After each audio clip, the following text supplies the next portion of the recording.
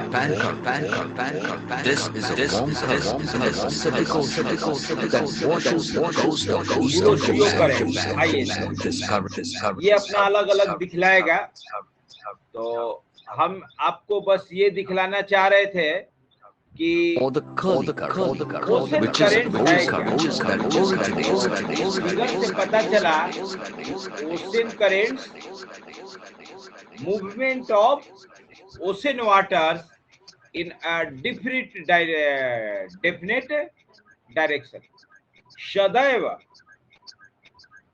एक दिशा में ये जल गतिशील रहेगा, सदैव एक दिशा में ये जल गतिशील रहेगा, इसी को कहते हैं ओशन करेंट्स। चलिए आइए ये अपने अलग अलग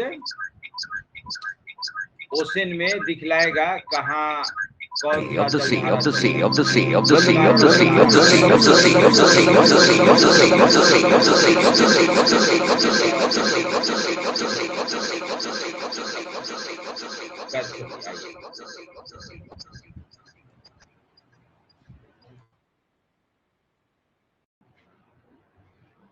लिखना प्रारंभ करिए। महासागरीय धारा ये आपका नोट्स होगा।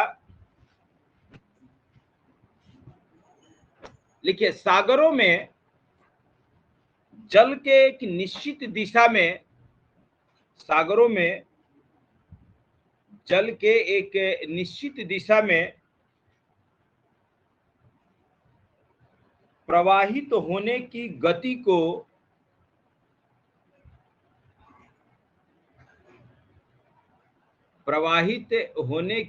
को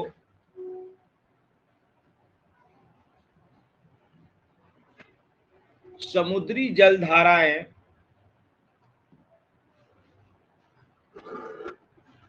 कहते हैं। समुद्री जलधाराएं कहते हैं। देखिए धाराएं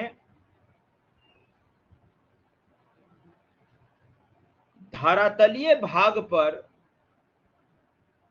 सरफेस लेवल पे धाराएं धरातलीय भाग पर प्रवाहित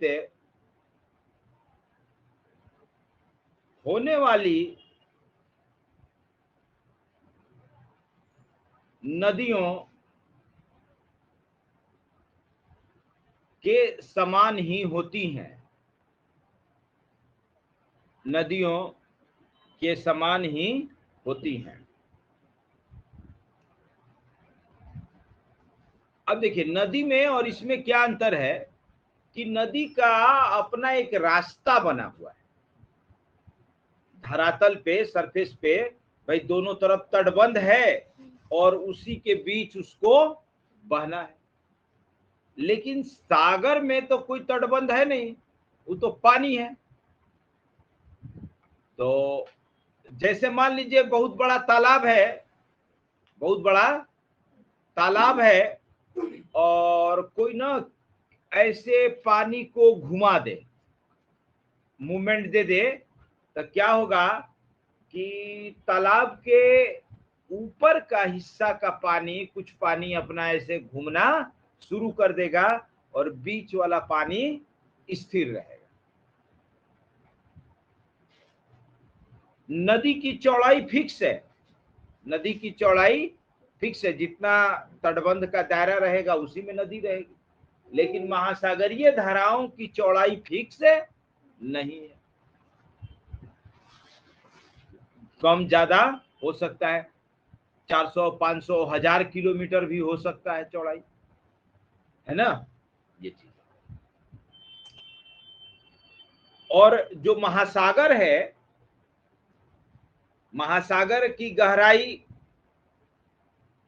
औसतन 4 किलोमीटर है। वैसे तो कहीं 6 किलोमीटर, कहीं 8 किलोमीटर है। और डीपेस्ट पॉइंट ट्रेंच देखे थे ना, मैरियाना ट्रेंच, लगभग 12 किलोमीटर, 11,022 है, तो 11 किलोमीटर। लेकिन ये जो जलधारा है, जलधारा जो है पूरा ओशियन वाटर पेंदी तक नहीं चलता है, उसका ऊपर का कुछ सेक्शन चलता है ना। 500 मीटर, 600 मीटर, 1 किलोमीटर, इतने मोटाई पे चलता है, पूरा पेंदी से नहीं चलता है। इसका अगर एक्सपेरिमेंट करना हो तो एक टब लीजिए और उसमें थोड़ा सा गाढ़ा घोल बनाइए किसी चीज का। समुद्र का पानी गाढ़ा होता है, नमकीन होता है, साल्टी होता है, फ्रेश होता है। और एक पतली सी छड़ी से उसको ऐसे घुमा के छोड़िए, तो कुछ देर तक देखेंगे कि जहां पतली छड़ी से आप घुमाए हैं, कुछ देर तक वो पानी वहां घूमता रह रहा है। केवल वही घूमेगा जहां पतली छड़ी से घुमाए हैं, पूरा का पूरा टब का पानी नहीं घूमेगा। फिर वो रुक जाएगा। क्यों रुक जाएगा? क्योंकि उस पर लगने वाला बल हम हटा लिए। उसको घुमाने वाला बल कौन था? छड़ी। लेकिन समुद्र वाला पानी नहीं रुकता है। क्यों नहीं रुकता है? क्योंकि इस पर लगने वाला बल कभी रुकता नहीं है। पृथ्वी तो लगातार नचती जा रही है। जिस दिन पृथ्वी रुकी, सारे जलधाराएं भी रुक जाएगी। सारी जलधाराएं रुक जाएंगे। आइए लिखिए,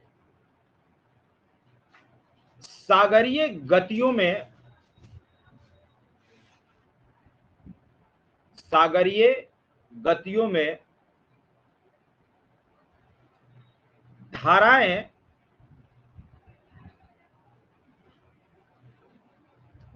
सर्वाधिक शक्तिशाली होती हैं।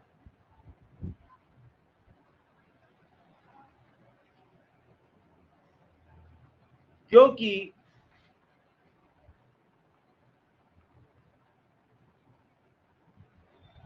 इनके द्वारा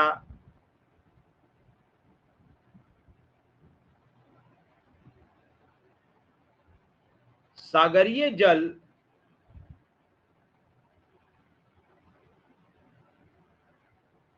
हजारों किलोमीटर तक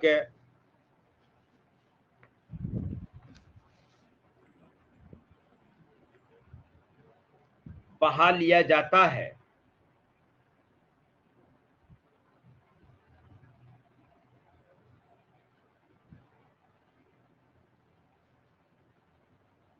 बहा लिया जाता है।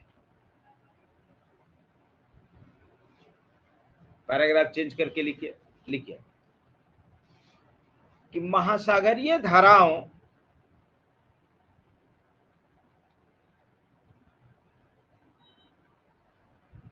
की गति एक समान नहीं होती है।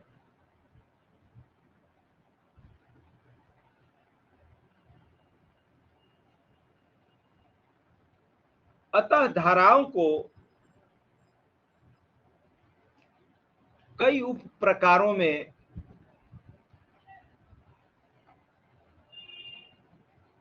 विभाजित किया गया है।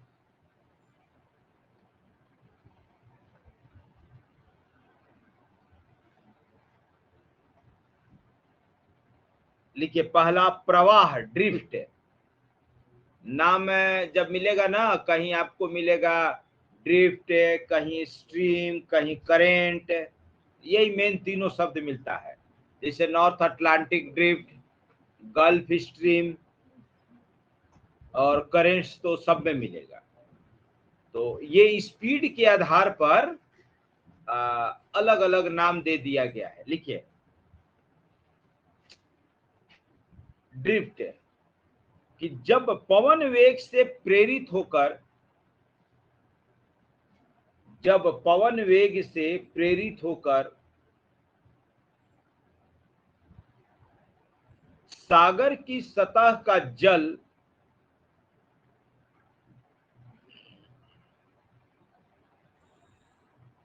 सागर की सतह का जल आगे की ओर अग्रसर होता है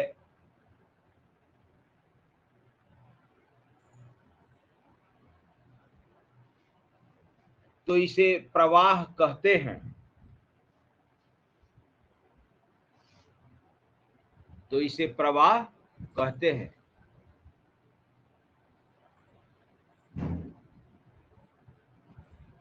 इसका अर्थ है कि ये जो मूवमेंट है इसका मेन कारण क्या है? पवन।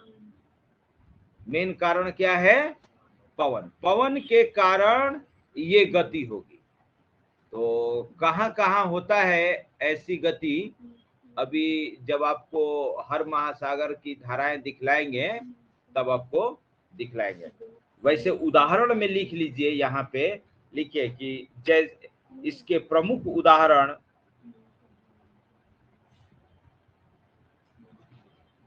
उत्तरी अटलांटिक प्रवाह है, नॉर्थ अटलांटिक ड्रिफ्ट।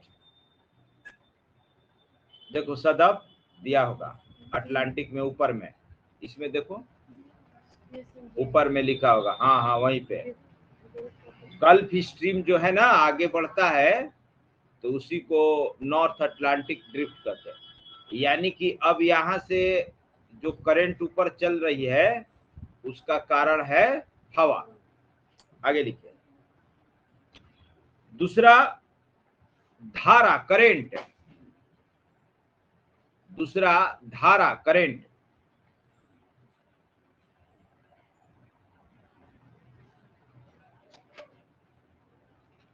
अच्छा, इसमें स्पीड नहीं दिया है।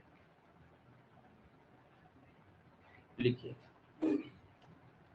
कि जब सागर का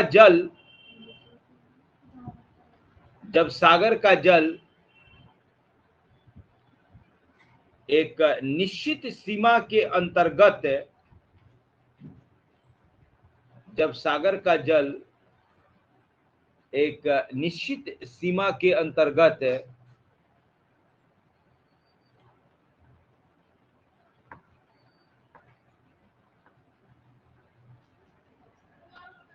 निश्चित दिशा की ओर तीव्र गति से अग्रसर होता है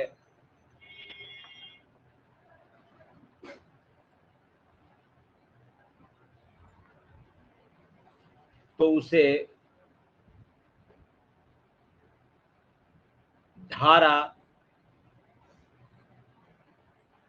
कहते हैं।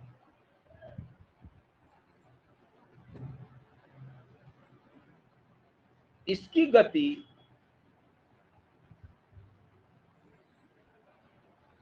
प्रवाह से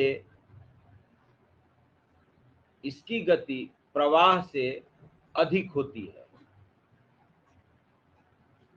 तब धारा जो है, धारा का औसत गति है ना 10-11 किलोमीटर पर आवर है। तो ड्रिफ्ट का 7-8 किलोमीटर पर आवर होता है। और सबसे ज्यादा स्पीड होता है स्ट्रीम का, 16-17 किलोमीटर पर आवर। लिखिए, अब लिखिए विशाल धारा, स्ट्रीम। अगला लिखिए, हिंदी में ही उसको विशाल धारा कहते हैं। विशाल धारा, स्ट्रीम, STREAM। लिखिए, जब सागर का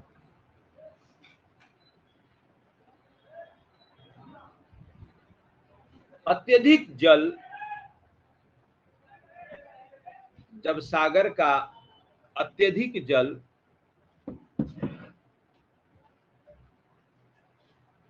एक निश्चित नहीं, जब सागर का अत्यधिक जल भूतल की नदियों के समान, भूतल के नदियों के समान एक निश्चित दिशा में, एक निश्चित दिशा में गतिशील होता है तो उसे विशाल धारा कहते हैं।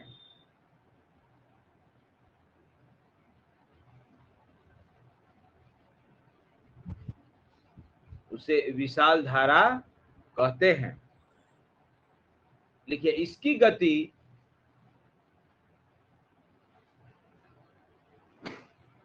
प्रवाह है तथा धारा से अधिक होती है।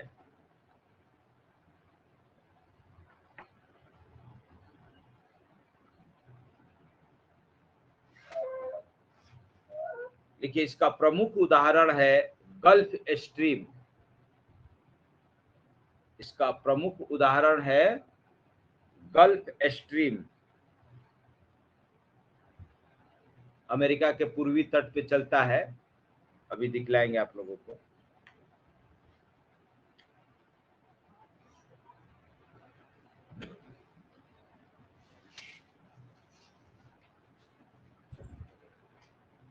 पैराग्राफ चेंज करके लिखिए महासागरीय धाराओं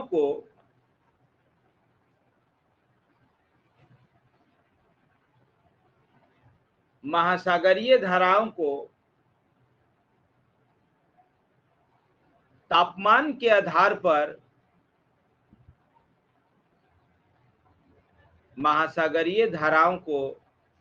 तापमान के आधार पर दो वर्गों में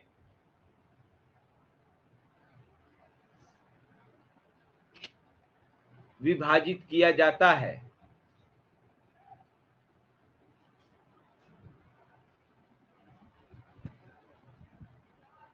पहला गर्म जलधारा वार्म करंट, गर्म जलधारा वार्म करंट, और दूसरा ठंडी जलधारा कोल्ड करंट।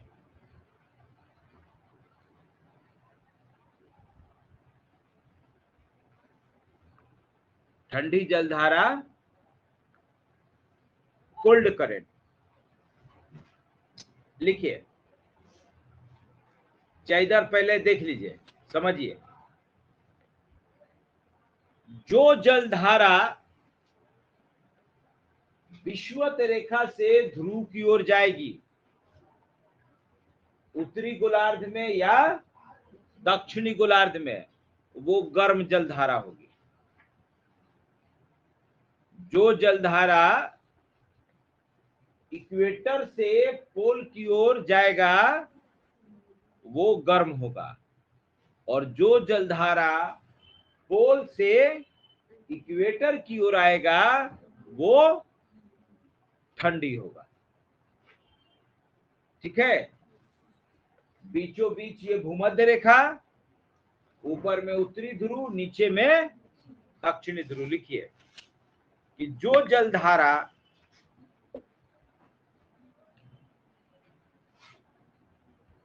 विषुवत रेखा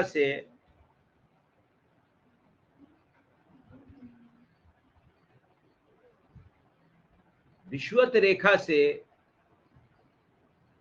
ध्रुव की ओर जाते हैं,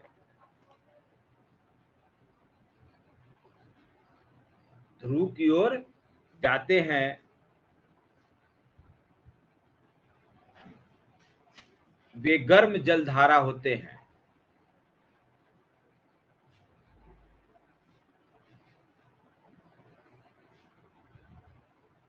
तथा जो जलधारा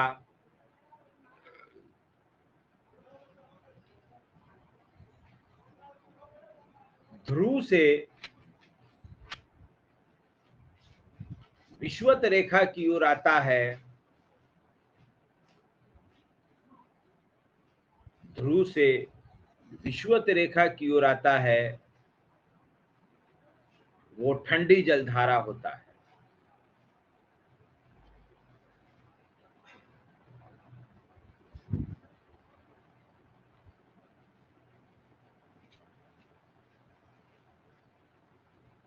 अब सुनिए, ठंडी और गर्म, किसको ठंडा कहेंगे, किसको गर्म कहेंगे?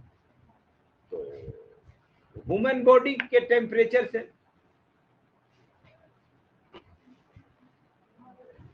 समुद्री जल का औसत तापमान लगभग 25 डिग्री सेंटीग्रेड बहुत हो गया, 20-22 रहता है, 25 बहुत हो गया, और 2700 और ज्यादा हो गया। 27 पर तो साइक्लोन बनने लगता है। हमारे बॉडी का temperature, average temperature 37 degree centigrade. हमारे बॉडी का औसत तापमान कितना है? 37 डिग्री सेंटीग्रेड। तो आप गर्म जलधारा को भी छुएंगे तो ठंडा ही महसूस होगा, माने आपसे ज्यादा, माने बॉडी से ज्यादा गर्म नहीं रहेगा। हाँ, कंपेयर जब करेंगे तो इसके तुलना में इसका तापमान ज्यादा होगा। कंपेयर जब करेंगे तब मान लीजिए इसका 22-25 होगा तो इसका 14-15 होगा। समझ में आया? इसका 22-25 होगा तो ये 14-15 होगा। ये चीज है। समुद्री जल का तापमान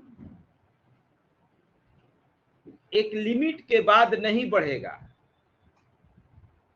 समुद्री जल का तापमान एक लिमिट के बाद नहीं बढ़ेगा। क्यों नहीं बढ़ेगा? क्योंकि उसमें से लगातार इवेपोरेशन हो रहा है, लगातार इवेपोरेशन हो रहा है। तो जैसे ही टेम्परेचर बढ़ना शुरू होगा कि एक्स्ट्रा एनर्जी है वाटर वेपर के रूप में बाहर निकलता रहेगा और ओशन वाटर कूल होता रहेगा। तो 25-27 तो मैक्सिमम है। हाँ, ग्लोबल वार्मिंग में हमारे अगर एटमॉस्फेयर का टेम्परेचर बढ़ा तो फिर उसका भी टेम्परेचर बढ़ेगा। एटमॉस्फेयर का टेम्परेचर बढ़ेगा तो उसका भी टेम्परेचर बढ़ेगा। तो ग्लोबल वार्मिंग जब होगा तब हमारे ओशन वाटर का टेम्परेचर बढ़ सकता है। चलिए, तो ये गर्म और वो ठंडी। अब सुनिए, जब ये ग्लोब आप देखते हैं तो हमेशा फिक्स रखिए कि ये हो गया नॉर्थ और नीचे हो गया साउथ, ये हो गया नॉर्थ और ये हो गया साउथ। आपके राइट साइड ये हो गया वेस्ट और ये हो गया ईस्ट। नहीं, आपका राइट इधर आ जाएगा ना। आपका राइट हो गया, ये पोर्शन ईस्ट हो गया, ये पोर्शन वेस्ट हो गया। अब जैसे मान लीजिए अभी आपके सामने इंडिया है, तो इंडिया के ईस्ट में, इंडिया के ईस्ट में क्या है? तो ये वाला portion, Myanmar, Thailand, Laos, Cambodia, ये सब क्या हो गया? इंडिया के ईस्ट में हो गया।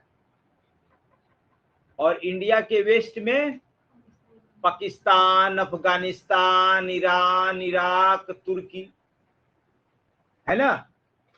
और देखिए ये यूरोप इंडिया से पश्चिम में है, इसीलिए भारत में इनको पश्चिमी देश कहा जाता है। भारत में इनको पश्चिमी का, वेस्टर्न कंट्री शब्द प्रयोग करते हैं। अदर कंट्री में कोई और शब्द प्रयोग करेगा तो वेस्टर्न शब्द कहां प्रयोग होता है? इंडिया में, वो भी यूरोप के लिए। ठीक है, चलिए।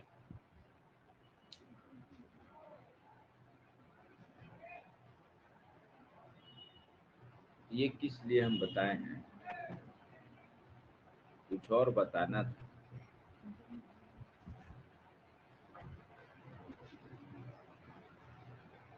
हाँ सुनिए, देखिए ये आपका अटलांटिक ओशन, ये आपका, ध्यान से देखिए, अटलांटिक ओशन के पूरब में, अटलांटिक ओशन के ईस्ट में, फातिमा तुम बताओ कौन कौन से महादेश है अटलांटिक ओशन के ईस्ट में? हाँ, इतना दूर नहीं आ जाना है, बस वही, उतना ही, बस वही किनारे पे रहना है। तो देखिए ये रहा आपका अटलांटिक ओशन, ये है अटलांटिक ओशन। तो हम बोले अटलांटिक ओशन के ईस्ट में, तो ईस्ट में अफ्रीका और यूरोप, तो ईस्ट किधर होगा, इधर होगा। तो ये अटलांटिक ओशन है, तो इसका ईस्ट ये हो गया, तो ऊपर में यूरोप और नीचे में अफ्रीका। और हम कहेंगे कि अटलांटिक ओशन के वेस्ट में, तो ऊपर में नॉर्थ अमेरिका, नीचे में साउथ अमेरिका। मनप्रीत, अब हम पूछेंगे कि अटलांटिक महासागर के किस भाग में गर्म जलधारा चलती है, पूरब की पश्चिम?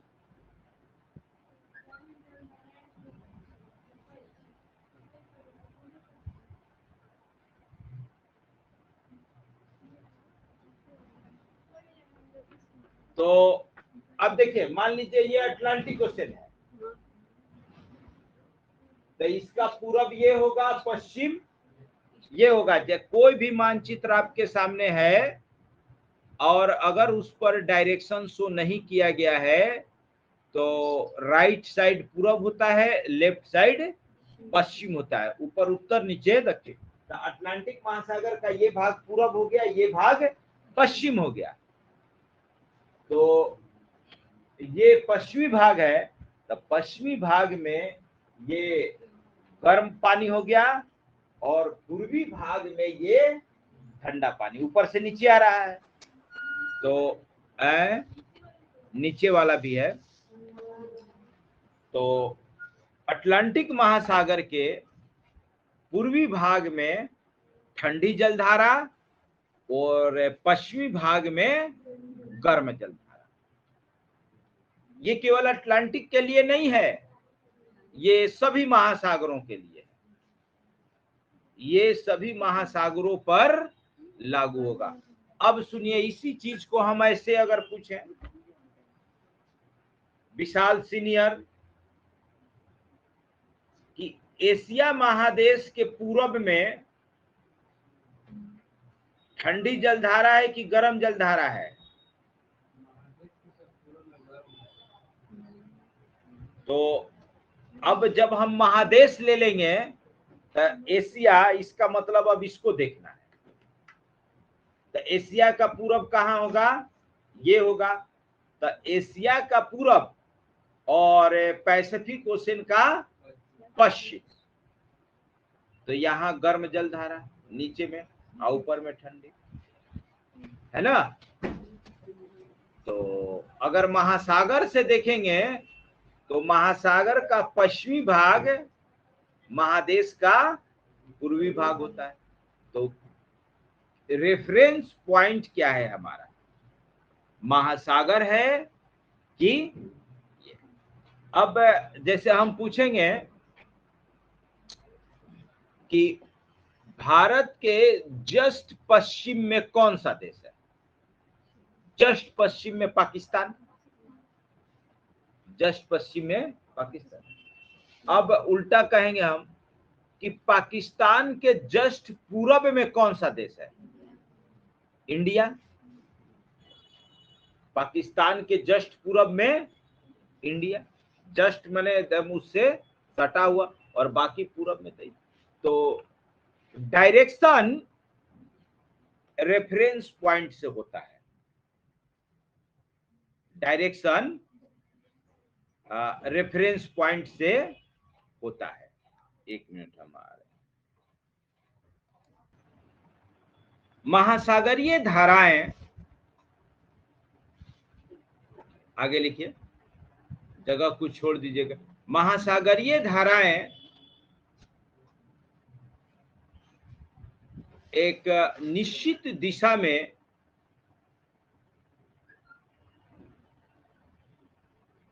महासागरीय धाराएं एक निश्चित दिशा में गतिशील होती हैं।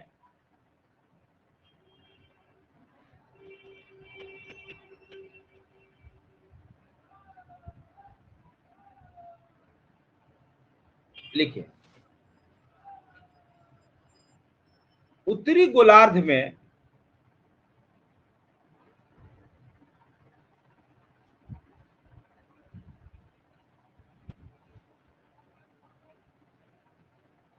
ये धाराएं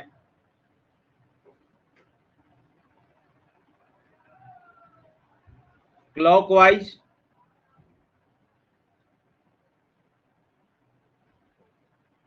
और दक्षिणी गोलार्ध में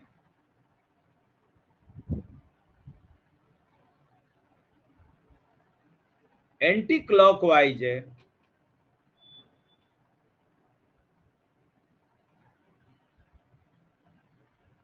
दिशा में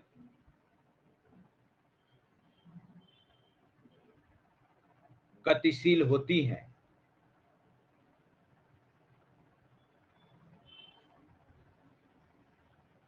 देखिए, इसे निम्न चित्र द्वारा दर्शाया गया है। अब ये चित्र बना लीजिए आप लोग।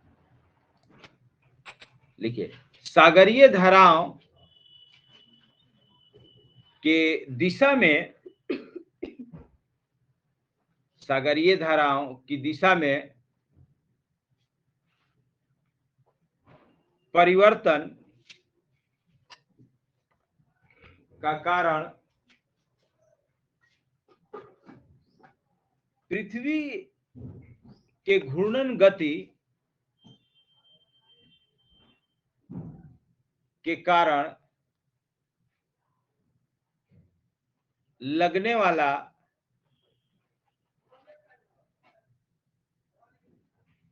कोरियोलिस बल है।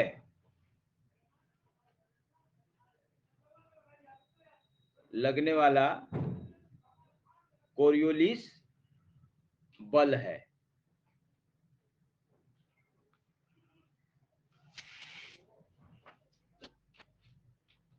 लिखिए, कोरियोलिस बल के प्रभाव से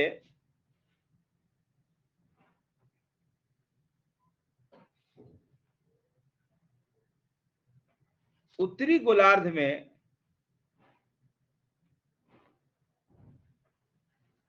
कोई भी गतिशील वस्तु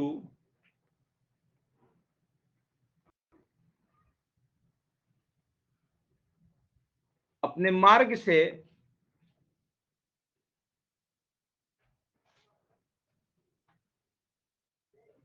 दाएं की ओर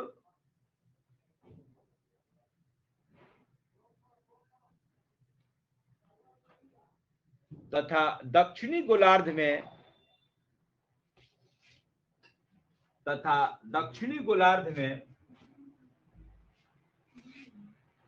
अपने मार्ग से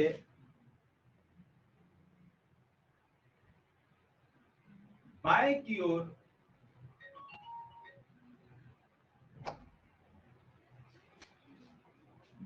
ओर मुड़ जाती है।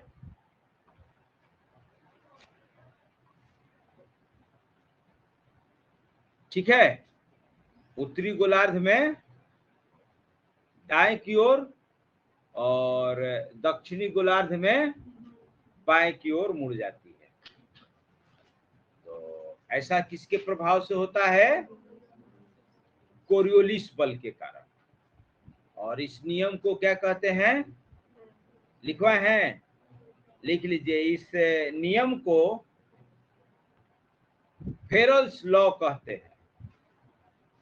इस नियम को फेरल्स लॉ या फेरल्स का नियम कहते हैं, क्योंकि इस नियम को पहली बार फेरल महोदय ने अनुभव किया था और बताया था। तो चलिए आज इतना पर छोड़ते हैं।